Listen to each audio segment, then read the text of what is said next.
The first thing my mother said after my sister totaled my car was, "Apologize to her." Not, "Are you okay?" Not, "What happened?" Not even, "Is the car fixable?" Just that. Apologize to her. At that moment, I was standing on the side of the road, staring at what used to be my car. Or more specifically, what used to be my $90,000 car. The front end was crushed into something that looked like an abstract sculpture. The hood was folded up like paper. One headlight was dangling by a wire. Steam was still rising from the engine. And about 15 feet away, my sister Lena was sitting on the curb crying. Which, if you didn't know Lena, would make you think she was the victim in this situation. But if you did know Lena, you'd recognize the performance immediately. Because Lena had always been the golden child. Growing up, the rules in our house were simple. Lena made mistakes. I made responsibilities. If Lena crashed a bike, someone else had left it there. If Lena failed a class, the teacher was unfair. If Lena broke something expensive, it was just an accident. And if I got angry about any of those things, then suddenly I was the problem. So when my phone rang that afternoon and Lena's name appeared on the screen, I already knew something was wrong. Lena never called me during the day. She texted when she needed money. She called when something had gone very wrong. I answered. What happened? There was a pause. Then I heard the kind of shaky breathing people do when they're trying to sound like they're crying. Don't be mad, she said. That sentence alone was enough to make my stomach tighten. What did you do? I didn't do anything. Another red flag. Lena, I just needed to move your car. My grip tightened on the phone. You what? It was blocking the driveway. My car was parked in my spot. Well, yeah, but Mom said. I closed my eyes. Where are you right now? Another pause. Outside. Outside where? The street. Which street? Your street. My heart sank. Because there are only two reasons someone would call you about your car from the street. Either it got towed, or it got wrecked. I grabbed my keys and was already halfway out the door when I asked the question. What did you hit? She didn't answer. That was answer enough. By the time I got there, the police had already arrived. One patrol car was parked behind my car with its lights still flashing. A small crowd had gathered on the sidewalk because people love watching other people's disasters. And right in the middle of the street sat my car. Or what was left of it. I had bought that car 8 months earlier. 8 months of saving, overtime, and telling myself I deserved one nice thing after years of driving the same beat-up sedan from college. It wasn't some insane supercar, but it was expensive. And more importantly, it was mine. Seeing it crushed like that felt like someone had punched a hole through my chest. Lena was sitting on the curb when I walked up. Her mascara had smeared down both cheeks, but oddly enough, there weren't actually any tears. That was Lena's specialty. She could look devastated without actually crying. Are you okay? The officer asked me as I approached. Physically, I said. Yeah. I wasn't driving. He nodded slowly and glanced over at Lena. She was. Lena sniffed loudly. It wasn't my fault, she said. Of course. The officer gestured toward the intersection. She ran the stop sign. Lena's head snapped up. I didn't run it. The officer didn't even look at her. There's a camera on that corner. Silence. I stared at her. You ran a stop sign? I thought I could make it. With my car. I was just moving it. How far were you planning to move it? Lena didn't answer, which told me the truth. She hadn't been moving it. She had been driving it somewhere. The officer cleared his throat. Sir, are you the owner of the vehicle? Yes. Did you give her permission to drive it? I hesitated. And Lena noticed. Tell him yes, she whispered. That whisper said everything. Not tell the truth. Just tell him yes. Did you give her permission? The officer repeated. I looked down at Lena, then back at the officer. No. Her head snapped toward me. What? She asked to move it. I said. Not to drive it around the neighborhood. The officer nodded and wrote something on his clipboard. Lena stood up suddenly. Are you serious right now? You wrecked my car. It was an accident. You ran a stop sign. That guy came out of nowhere. The officer finally looked at her again. He had the right of way. Lena's breathing got louder. I was only trying to help. How? Mom needed the driveway clear. I laughed. You live 10 minutes away. That's not the point. No, I said. It really is. Lena looked like she might start yelling. Instead, she did something else. She pulled out her phone and dialed. I didn't even have to guess who she was calling. She turned slightly away while the phone rang. Mom. Pause. He's being ridiculous. Another pause. Then she turned back toward me and held the phone out. Mom wants to talk to you. I already knew how this conversation was going to go, but I took the phone anyway. Hello. My mother didn't even say hello. What did you say to the police? She ran a stop sign. She's already upset. She totaled my car. Cars can be replaced. I stared at the twisted metal in front of me. Great. But family can't. There it was. The first step in the script. I stayed quiet. My mother continued. Lena said you're making a big scene. I'm standing next to a destroyed car. You don't need to attack her. I didn't attack her. She said you told the officer she didn't have permission. She didn't. Silence. Then my mother said the sentence that would define the next 3 weeks of my life. You should apologize. I actually laughed. For what? For yelling at your sister. She wrecked my car. She feels terrible. Good. That's not the point. Then what is? The point, my mother said calmly, is that you're embarrassing her. I looked at Lena again. She was watching me with that familiar expression, the one she had worn since we were kids whenever things started going wrong for her. Not fear, not regret, expectation, because Lena knew something I had known my entire life. Eventually, in our family, the responsibility always found its way back to me. And at that moment, I realized something that would become much clearer later. The car crash was just the beginning, because the real problem wasn't the accident. The real problem was what my family expected me to do about it, and how far they were willing to go to make sure I did. The officer finished writing the report while my mother was still on the phone telling me how I should behave. You need to calm down, she said. I'm calm. You don't sound calm. My car is destroyed. Cars are just things. That line always shows up when someone else breaks your stuff. I looked back at the twisted front end of the car. The tow truck had just pulled up. The driver was hooking chains under the chassis. Steam was still rising from the engine. 8 months earlier, I had stood in a dealership shaking hands with a sales guy, telling myself this was the one irresponsible purchase I'd allow myself. Now it looked like scrap metal. My mother kept talking. You're making Lena feel like a criminal. She ran a stop sign. She said the other driver came out of nowhere. There's a camera on the corner. Another pause. You didn't have to tell the police she didn't have permission. I almost laughed again. Should I have lied? It's family. That word again. Family, in my mother's vocabulary, usually meant I was expected to absorb the damage quietly. Behind me, Lena had started pacing. Every few seconds, she glanced over like she was waiting to hear which direction the conversation was going. The officer handed me a card. This will have the case number on it, he said. Your insurance company will need it. Thanks. He looked over at Lena for a moment, then back at me. You may want to have your insurance contact us directly. That was his polite way of saying this was clearly her fault. After he walked away, Lena immediately stepped closer. Give me the phone. I held it out. She snatched it. Mom, he's being insane, she said loudly enough for me to hear every word. Pause. Yes, he told the police. Another pause. Then she glanced at me. I told you he would. My stomach tightened slightly. Told you? That phrase stuck in my head for some reason. The tow truck lifted the front of the car and slowly pulled it onto the flatbed. Metal scraped against metal. That sound hurt more than I expected. Lena finished the call and shoved the phone into her pocket. Mom says you need to come over tonight. For what? To talk. There's nothing to talk about. She rolled her eyes. God, you're so dramatic. You wrecked my car. I said I was sorry. No, I said. You said don't be mad. That's not the same thing. Her expression hardened. It was an accident.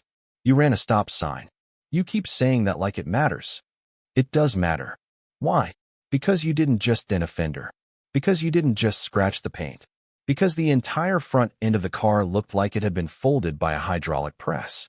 But mostly because of something else. Because Lena had taken the car, knowing full well she wasn't supposed to.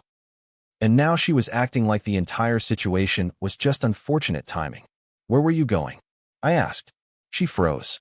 What? You weren't just moving it. Yes, I was. You drove 3 blocks. How do you know that? The officer told me where the intersection was. Lena looked away. That tiny movement told me everything. You were going somewhere. No, I wasn't. Lena, I just needed to grab something. What? Why are you interrogating me like this? Because something about the situation didn't feel right.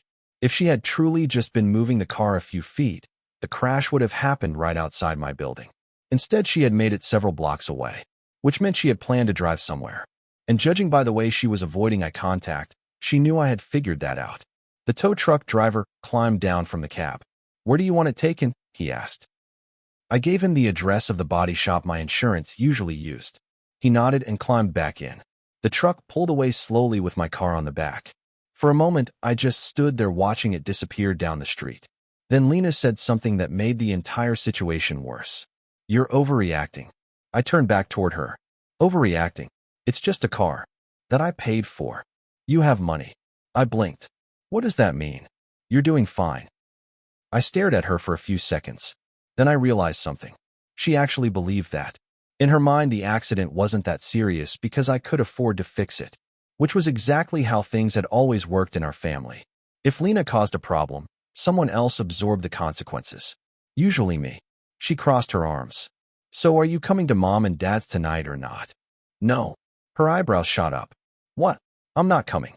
You don't get to skip this." "I'm not skipping anything." "Yes, you are." "No," I said quietly. "I'm refusing to participate in the part where everyone pretends this is my fault." Her face flushed red. "You're unbelievable. You wrecked my car. It was an accident, and you didn't have permission to drive it." That line landed harder than the others, because suddenly Lena looked nervous. For the first time since the crash. "Why do you keep saying that?" she asked. Because the officer had asked. Because insurance companies asked that question too. And because something about her reaction made me suspect there was more going on. Something she didn't want documented. "You're acting like I stole it," she said. "I'm acting like you drove it without permission. Mom is going to lose her mind if you keep pushing this." That sentence made something click in my head. Not, "Mom will be upset." "Mom will lose her mind." Which meant my mother already knew more about this situation than I did. Lena stepped closer. "Look," she said quietly. "You just need to tell insurance that you let me borrow it." "No." "Why not?" "Because that's not what happened." Her voice dropped even lower. "You're going to ruin everything." That sentence hung in the air between us. Ruin what? Before I could ask, she shook her head. "Whatever. Mom will talk to you tonight." "I told you I'm not coming." She gave me a long look. "You will." "No. You always do." That line hit harder than she probably intended. Because she was right. Historically speaking, I did. For years I had shown up to these little family talks. And every time they followed the same pattern. First, my mother would explain why Lena wasn't actually responsible. Then my father would suggest a compromise. And somehow the compromise always involved me taking the loss. Lena turned and started walking toward her car. Halfway there she stopped. "Oh," she said casually. "You should probably call your insurance before they hear about this from someone else." "What does that mean?" "Nothing." She smiled. The same innocent smile she had used since we were kids whenever she knew something I didn't. Then she got into her car and drove away, leaving me standing alone in the street where my car had just been destroyed. And with one sentence echoing in my head, "You're going to ruin everything." At the time I thought she meant the accident. Later I realized she meant something else entirely. Because by the time I got home and turned my phone back on, I had 12 missed calls, 7 texts from my mother, 3 from my father, and 2 from relatives I hadn't spoken to in years, all asking the same question. "Why are you trying to get your sister in trouble?" By the time I got home, the story had already spread. That was the first thing I noticed. Not the silence in my apartment. Not the empty parking spot outside my building where my car should have been. It was my phone. The screen lit up the moment I unlocked it. Messages. Notifications. Missed calls. Most of them from family. And the wording was strange. Not, "What happened?" Not, "Are you okay?" Instead, I saw things like, "Why are you doing this to your sister?" And, "You need to calm down before you make things worse." Which was impressive considering the accident had happened less than an hour earlier. I opened the family group chat. 32 unread messages. The first one was from my mother. "There's been a misunderstanding with Lena and the car." A misunderstanding. The next message was from my aunt. "Is everyone okay?" Then my mother again. "Everyone is fine, but Opie is very upset and telling the police Lena didn't have permission to drive." Then my cousin chimed in. "Wait, didn't she?" 3 dots appeared. My mother replied immediately. "Of course she did. He's just overreacting." I stared at the screen. So that was the story. Lena hadn't even made it home yet, and my mother was already rewriting reality. I scrolled further down. Another message from my mother. We're going to talk tonight and clear everything up. Then my father added his contribution. Let's keep things calm. No one needs to escalate this. Which was rich, considering I hadn't even spoken in the chat yet. I locked my phone and tossed it on the couch. For a moment, I just stood there in the middle of my living room. Because something about the situation felt familiar. Like I had seen this exact script play out before. Lena makes a mistake. Mom rewrites the story. Dad calls for calm. And eventually I'm expected to smooth everything over. Except this time the mistake was sitting in a body shop looking like it had been dropped off a cliff. My phone buzzed again. A text from my mother. Mom, come over tonight. I ignored it. Another message appeared. Mom, we need to handle this as a family. I typed a reply. Me. There's nothing to handle. 3 dots appeared instantly. Mom, your sister made a mistake. Me. She wrecked my car. Pause. Then the message that made my jaw tighten. Mom, you're focusing on the wrong thing. I didn't respond. A few seconds later my phone rang. Mom, I almost declined it. Instead I answered. What? You need to stop talking to people about the accident. I talked to one person. The police officer. You told him Lena didn't have permission. Because she didn't. She was just moving it. She drove 3 blocks. That's not the point. Then what is the point? There was a long pause. Then my mother said quietly, the point is that if this goes through insurance the way you're describing it, Lena could get into serious trouble. There it was. Finally. Not concerned for the car. Not concerned for me. Concerned for Lena's consequences. What kind of trouble? I asked. Another pause. You don't need to worry about that. That answer made me worry about it immediately. What kind of trouble? I repeated. She might lose her license. My stomach dropped slightly. You don't lose your license for running a stop sign. Sometimes you do. Mom. Look, she said quickly. That's not the point. The point is we can avoid all of this. How? You just need to tell insurance you let her borrow the car. There it was. The real reason for the dinner. Not a conversation. A coordinated story. So you want me to lie? I want you to help your sister. She totaled my car. It was an accident. And now you want me to commit insurance fraud. You're being dramatic. No, I said quietly. I'm being accurate. My mother sighed loudly into the phone. You've always had a problem with Lena. That line almost made me laugh. You mean I've always had a problem with cleaning up her messes? You're her brother. And she's an adult. She's going through a lot right now. So am I. She didn't mean to crash the car. That doesn't change the fact that she did. Another pause. Then my mother lowered her voice. If you push this, Lena could get charged. Charged. That word landed like a brick. Charged with what? She wasn't supposed to be driving today. That sentence changed everything. What do you mean? Silence. Mom. She just got a citation last month. For what? Reckless driving. I felt something cold settle in my chest.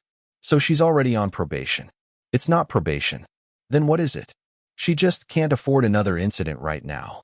Which meant exactly what I thought it meant. Another crash. Another ticket. Another official report. And suddenly Lena's accident could turn into something much bigger. My mother rushed to fill the silence. That's why we need to fix this before insurance gets involved. How exactly do you expect to do that? You tell them she had permission. And then what? They process the claim normally. And if they ask why the police report says she ran a stop sign? Another pause. We'll figure it out. That phrase told me everything. They didn't have a plan. They just assumed I would bend reality until things worked out. Like always. Come to dinner tonight, my mother said. We'll talk through it. I rubbed my forehead. Mom. What? I'm not lying for her. Her voice hardened instantly. You're going to destroy your sister's life over a car. I'm protecting myself from insurance fraud. You're being selfish. Lena took my car without permission. She's your sister. And she's responsible for what she did. You always think you're better than everyone. No, I said quietly. I just think adults should deal with their own consequences. The silence on the other end of the phone stretched for several seconds. Then my mother said something that made it very clear the conversation was far from over. If you don't come to dinner tonight, she said slowly, then you're choosing a car over your family. And she hung up. I stared at the phone for a long time after the call ended. Because deep down I already knew something. Tonight wasn't going to be a conversation. It was going to be a trial. And the entire family had already decided who the villain was supposed to be. I didn't plan to go to dinner. For about 2 hours after that phone call, I sat in my apartment telling myself the same thing over and over. Don't go. Nothing good was going to come out of it. I already knew how those dinners worked. They weren't discussions. They were interventions where everyone agreed on the story before you walked in. But around 7:30 my phone buzzed again. This time it wasn't my mother. It was a number I didn't recognize. I answered. Hello. Hi. Is this the owner of the gray coupe involved in the accident earlier today? Yes. This is Martin from the auto body shop the tow truck brought it to. My stomach tightened. How bad is it? There was a short pause. Honestly, yes. It's pretty bad. I closed my eyes. Define pretty bad. The entire front frame is bent, he said. Radiator, suspension, engine mounts. There's a lot of structural damage. So it's totaled. Insurance will probably call it that. Yes. For a moment, I didn't say anything. Then he added something else. Also, just so you know, the other driver already filed a claim. Of course they had. Were they hurt? I asked. No injuries reported, he said. But their car has damage too, which meant insurance was definitely getting involved. There was no fixing the story anymore. After I hung up, I stared at the wall for a long time.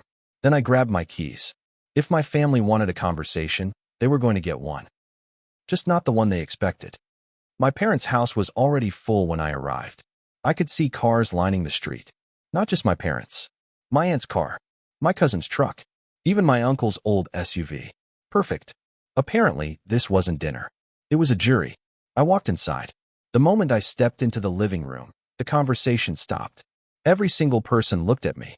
My mother stood near the kitchen with her arms crossed. Lena was sitting on the couch with a blanket around her shoulders like she'd survived a natural disaster. My father leaned against the wall with that expression he always wore during family conflicts. The let's all stay calm expression. Good, my mother said when she saw me. You came. I looked around the room. This is a lot of people for a car accident. We just want to talk as a family, she said. I sat down in a chair across from Lena. She didn't look at me. My mother took a deep breath like she was about to start a speech. Your sister has had a very stressful day. I said nothing. She made a mistake. I said nothing. But instead of supporting her, you went to the police and told them she didn't have permission to drive. My aunt chimed in. That seemed a little extreme. My cousin nodded. Yeah, it's family. I looked around the room slowly. Did anyone here see the car? Silence. That's not the point, my mother said quickly. No, I replied. It actually is. My father finally spoke. Let's not get defensive. I'm not defensive. You seem upset. My car was destroyed. My mother waved her hand. And we're all very sorry about the car. But she didn't sound sorry. She sounded annoyed that the car was still part of the conversation. Then Lena spoke for the first time. Her voice was quiet. I said I was sorry. I looked at her. You also asked me to lie to the police. I panicked. You drove 3 blocks. It was an accident. You ran a stop sign. She started crying again. And immediately my mother jumped in. See what you're doing? What am I doing? You're attacking her. I'm stating facts. She feels terrible. Good. Why are you being so cruel? That word again. Cruel. Apparently holding someone accountable for wrecking your car counted as cruelty. My father stepped forward. Let's find a solution. There it was. The famous family solution. What solution? I asked. He cleared his throat. You tell insurance she had permission to drive. Exactly what I expected. And commit fraud. Don't use that word. It's the correct word. My mother shook her head. You're blowing this out of proportion. I reached into my jacket. Then I placed something on the coffee table. The police report. Everyone looked down at it. The officer told me something interesting. I said. No one spoke. He said the intersection camera shows Lena running the stop sign. Lena stopped crying. He also said the other driver's dash cam caught the whole thing. Silence. So insurance is going to see exactly what happened. My aunt frowned. So what does that mean? It means the truth is already documented. My mother's voice hardened. You're still choosing a car over your sister. I leaned back in my chair. No, I said. I'm choosing reality over whatever this is. Lena suddenly stood up. You're ruining my life. No, I said calmly. You did that when you ran the stop sign. You could fix this. By lying. Yes. The word came out before she could stop herself. The room went quiet. My father looked uncomfortable. My mother glared at me like I had forced Lena to say it. You always do this, Lena said through tears. Do what? Make me look like the bad guy. I looked at her for a long moment. Then I said something I had never said out loud before. You did that yourself. The silence that followed was heavy. For years I had played my role in the family. The responsible one. The one who smoothed things over. The one who absorbed the damage so Lena wouldn't have to. But sitting there in that living room, surrounded by people who expected me to lie for her, something finally snapped. I'm not lying to insurance, I said. My mother crossed her arms. Then don't expect us to support you. I nodded slowly. That's fine. She blinked. You're willing to lose your family over this? No, I said quietly. I'm willing to stop pretending this is a family. That landed harder than anything else I had said. For a moment, no one spoke. Then I stood up. I'm done. My mother's voice followed me toward the door. If you walk out now, don't bother coming back. I paused. For most of my life, that threat would have worked. But not anymore. I opened the door. Okay. And I left. 3 weeks later, insurance finalized everything. The car was officially totaled. Lena was listed as the at-fault driver. Because she didn't have permission to drive the vehicle, the situation became a lot more complicated for her than it did for me. Exactly the thing my mother had tried to avoid. I haven't spoken to my parents since that night. Or Lena. And honestly, the silence has been the most peaceful part of the entire situation. People think the biggest change in my life that month was losing a car.